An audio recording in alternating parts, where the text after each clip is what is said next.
नागिन मां 2। अभी तक शिव मंदिर के मूर्ख अनाथ भोपू को मां का प्यार देकर नागिन ने इंसान बनाया, उसका विवाह किया। फिर जब वह अपने पोते को देखने मोहवश भोपू के घर पहुंची तो उसकी पत्नी की गलतफहमी का शिकार हुई और मारी गई। अब आगे। अपने पोते को देखने गई इच्छाधारी नागिन को मृत्यु के बाद भी चैन नहीं मिला और वह अपने बेटे भोपू के मोह के कारण उसके घर के आसपास ही आत्मा के रूप में घूमने लगी। वह अक्सर अपने बेटे भोपू का हाथ पटाती थी। वह किसी न किसी के शरीर में प्रविष्ट हो जाती और भोपू का कुछ भी बुरा नहीं होने देती थी। एक बार उसने देखा कि भोपू की पत्नी भोपू के साथ धोखा कर रही थी। सीधा साधा भोपू जब सो जाता तो भोपू की पत्नी पड़ोस के दर्जी के साथ घूमने चली जाती थी। वह भोपू की मेहनत से कमाए हुए सारे पैसे दर्जी को दे देती और दर्जी उससे खूब मजे उड़ाता। दर्जी बड़ा ही धूर्त था और पड़ोस की एक सुंदर औरत को भी अपने जाल में फंसाए हुए था, पर भोपू की पत्नी यह नहीं जानती थी। नागिन मां ने जब यह देखा तो उन्हें समझ में नहीं आ रहा था कि वह अपने बेटे और बहू दोनों को यह बात कैसे समझाएं कि दोनों को ही मूर्ख बनाया जा रहा है।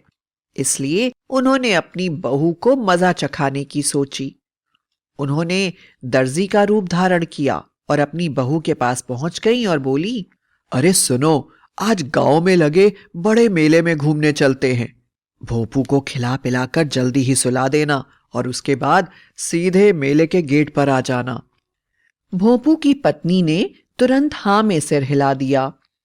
दूसरी तरफ नागिन मां तुरंत ही दर्जी के पास गई और दर्जी के पड़ोस में रहने वाली औरत के रूप में इठलाती हुई बोली, दर्जी सुनो, आज मेरा पति घर पर नहीं है। पिछली बार भी तुम ही मुझे मेला घुमाने ले गए थे। अपने पति की जेब से 500 रुपए चुरा चुकी हूं। क्या मुझे मेला घुमाने नहीं ले जाओगे? दर्जी उस खूबसूरत औरत के पीछे पागल था। वह तुरंत राजी हो गया। इसके बाद नागिन मां भोपू के पास गई और एक गरीब भिखारिन के रूप में बोली, अरे भोपू भैया, मेरी जरा मदद कर दो ना।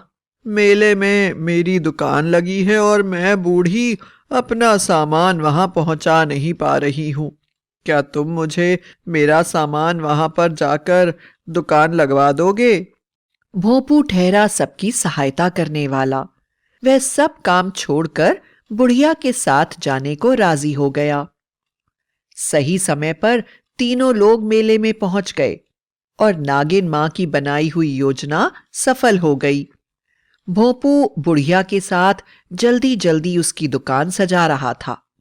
अचानक उसने देखा कि उसके घर के पास रहने वाला दर्जी अपने घर के पड़ोस की औरत का हाथ थामे हंसता हुआ चला आ रहा है और दोनों ऐसे बातें कर रहे हैं जैसे कि पति पत्नी हो। उसे बड़ा बुरा लगा और वह सोचने लगा, यह दोनों कितनी बेशर्म हैं। एक मेरी पत्नी है, चाहे मेरे पास समय हो या ना हो, वह मेरे बिना किसी के साथ नहीं जाती। तभी उसने देखा कि उसकी पत्नी भी सज धज कर मेले में चली आ रही है। वह छुप गया। उसे आता देखकर दर्जी ने अपने साथ वाली औरत को बाइस्कोप दिखाने के लिए सामने लगे तंबू में भेज दिया और उसके पास आकर बोला, अरे रानी, आज तो तुम बड़ी खूबसूरत लग रही हो और बिना किसी योजना के तुम मेले में कैसे?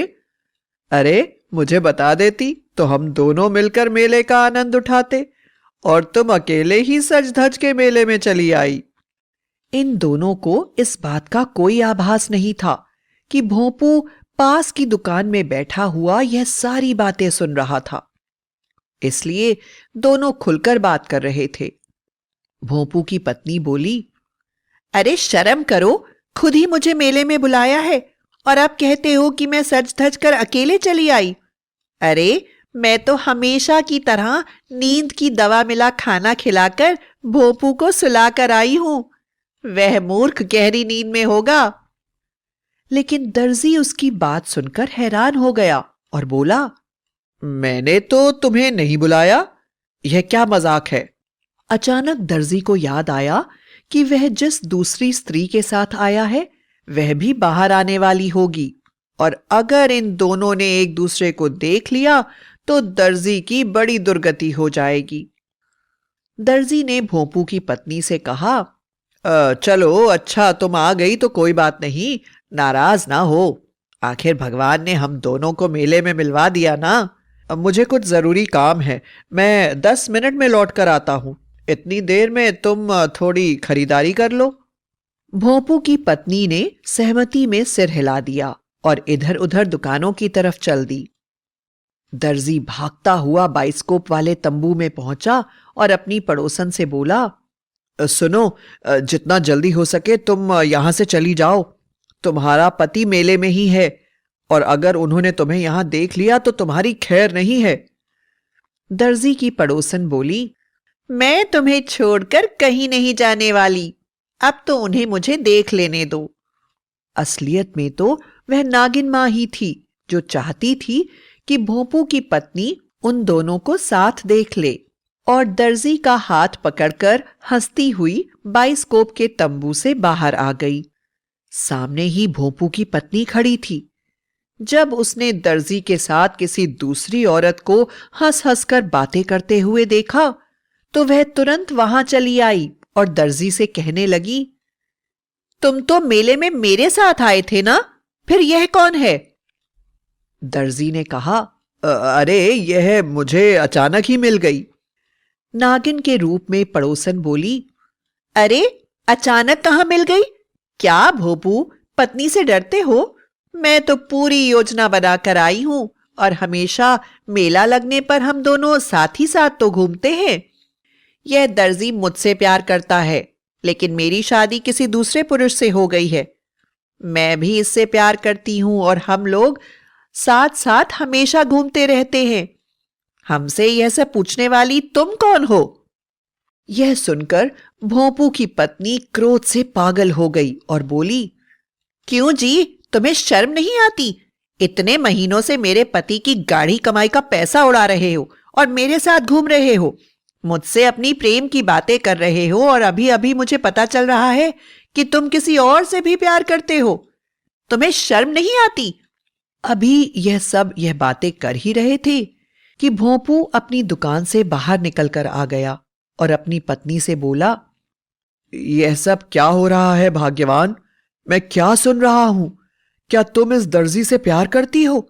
अगर तुम सचमुच इस दर्जी से प्यार करती हो तो मुझे इसमें कोई भी तकलीफ नहीं है।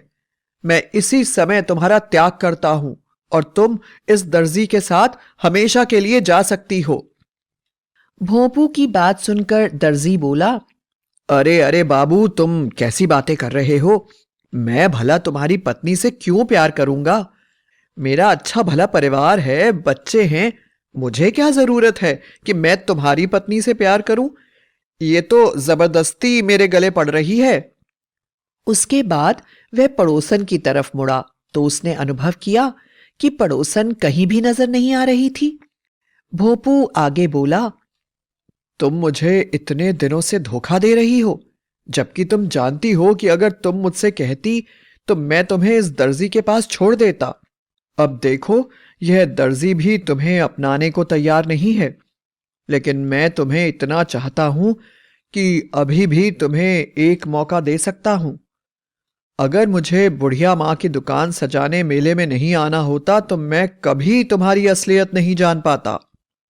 भोंपू की बात सुनकर भोंपू की पत्नी बोली, कौन सी दुकान की बात कर रहे हो? कौन सी बुढ़िया मां?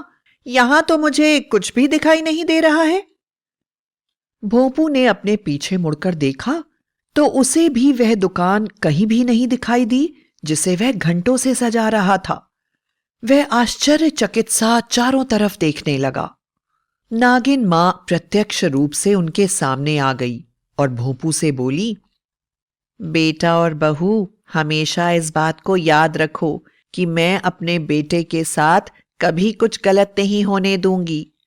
तुम मेरे बेटे को धोखा दे रही थी, इसलिए मैंने तुम्हारा राज खोलने के लिए यह योजना बनाई।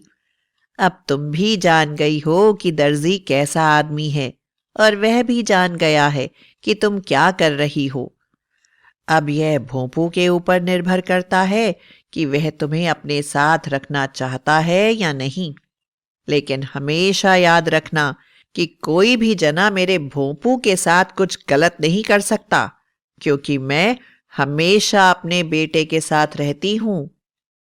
भोंपू अपनी नागिन मां को अपने सामने देखकर फूट फूट कर रोने लगा और बोला, मां, एक तुम ही सच्ची थी जो मुझसे सच्चा प्यार करती थी। तुम मुझे कहां इस दुनिया में छोड़कर चली गई हो जहां पर पत्नी भी पति से धोखा करती है।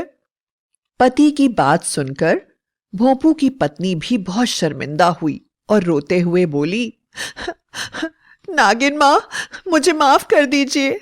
मैं वादा करती हूं कि आज के बाद मैं कभी आपके बेटे को शिकायत का कोई मौका नहीं दूंगी और ऐसा कुछ भी नहीं करूंगी जिससे उनको दुख पहुंचे।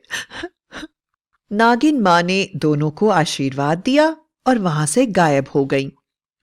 दर्जी पहले ही वहां से दुम दबाकर भाग चुका था। भोंपू की पत्नी ने भोंपू के पैर पकड़ लिए और उसके पैरों पर अपना सिर रखकर अपने किए की माफी मांगने लगी। सीधे साधे भोले भाले सरल हृदय भोंपू ने अपनी पत्नी को माफ कर दिया और उनकी जिंदगी नागिन मां की कृपा से फिर खुशी खुशी चलने लगी।